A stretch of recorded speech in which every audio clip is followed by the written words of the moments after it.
Somos da Carbonfy, o podcast da Carbon Business School, a escola de negócios do mercado de crédito de carbono e finanças regenerativas. Hoje, a gente vai mergulhar nas discussões financeiras mais recentes lá no BRICS.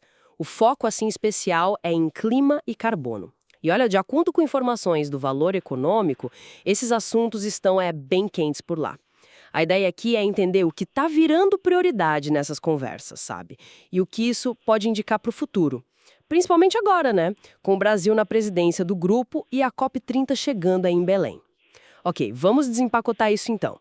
Olha, um ponto que, assim, saltou aos olhos foi o financiamento climático. Parece que virou prioridade número 1 na trilha de finanças do BRICS.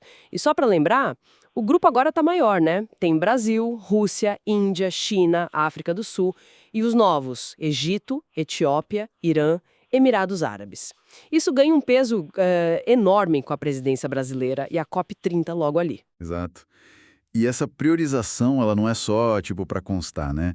Quando um bloco com esse tamanho econômico, esse peso político e representando boa parte do sul global, coloca o financiamento climático na frente, isso pode ser um sinal.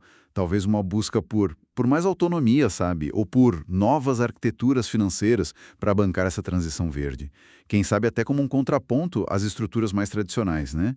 É um movimento que pode sim ter impacto nas negociações globais do clima. Faz sentido, mas pensando na diversidade do grupo, é muita gente diferente ali. Tem grandes exportadores de petróleo, de gás e países com matrizes energéticas bem distintas. Na prática mesmo, quão alinhados eles conseguem estar para mobilizar essa grana para o clima de forma assim coesa? Essa é a pergunta de $1 milhão, né? Com certeza.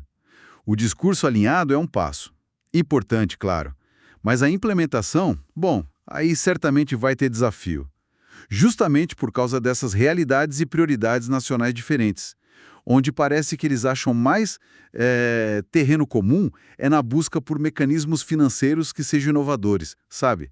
E na troca de experiências. Falando nisso, outro ponto que apareceu foi justamente essa troca de experiências sobre parcerias público-privadas, as PPPs, e também sobre mecanismos para diminuir o risco cambial, né, em projetos de infraestrutura sustentável.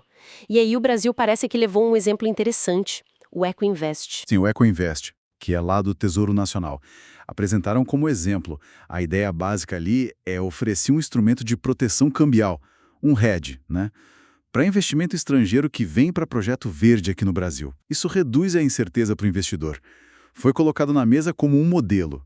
Quem sabe outros membros do BRICS possam adaptar ou se inspirar. Interessante essa ideia de replicar, mas será que a estrutura financeira, a regulação de países tão diferentes, sei lá, penso na Rússia, no Irã, permitiria algo como o EcoInvest de forma simples? As barreiras não seriam muito grandes? Ah, sem dúvida. Replicar direto é quase sempre muito complicado. Cada país tem seu sistema legal, financeiro, sua política monetária. O valor maior talvez esteja na troca de conhecimentos sobre os princípios por trás disso, entende? Como desenhar mecanismos que consigam atrair capital privado para essa agenda do clima, gerenciando riscos específicos como o cambial, que é um problema para muitos deles. E a cooperação prática aparece em outras áreas também. Tipo, parece que eles concordaram em ter um memorando de cooperação aduaneira agora no segundo semestre. Isso pode, mesmo que indiretamente, acabar facilitando o comércio de tecnologias verdes entre eles. E conectando tudo isso com o nosso foco aqui, o carbono. Outro tema super importante que ficou para ser discutido no segundo semestre é a tal da interoperabilidade dos créditos de carbono. Isso mesmo. E aí a discussão vai para o coração dos mercados de carbono regulados, que estão sendo criados ou planejados em vários desses países. Interoperabilidade, assim, na prática significa como é que a gente faz para um crédito de carbono gerado e validado pelas regras de um país, do BRICS, ser reconhecido e talvez até usado para cumprir meta em outro país do bloco. É tipo tentar fazer moedas diferentes funcionarem numa máquina que só aceita uma, sabe?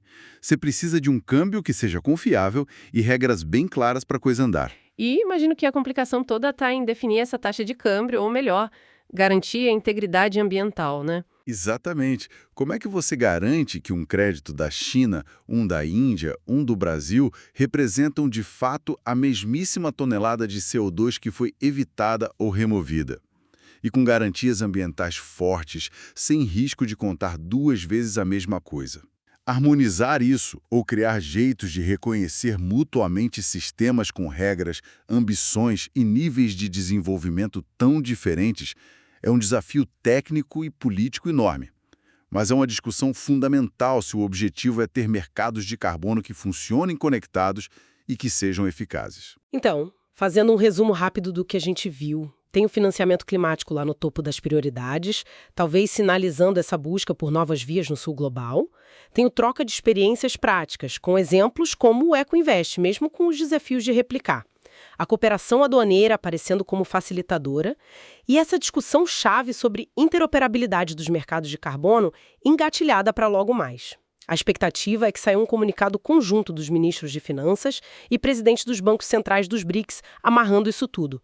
O que isso tudo nos diz, então? Olha, se a gente conectar isso ao quadro maior, né, a reflexão que fica é, com essa diversidade toda dentro do BRICS, econômica, política, energética, quais são os desafios reais e as oportunidades concretas quando eles tentam harmonizar ou fazer conversar essas abordagens de precificar carbono? Será que um modelo de interoperabilidade que dê certo dentro do bloco, mesmo que seja parcial ou experimental, poderia virar um laboratório? Poderia, de alguma forma, influenciar as negociações globais que estão meio travadas sobre o artigo 6 do Acordo de Paris, que busca justamente criar regras para esses mercados internacionais de carbono?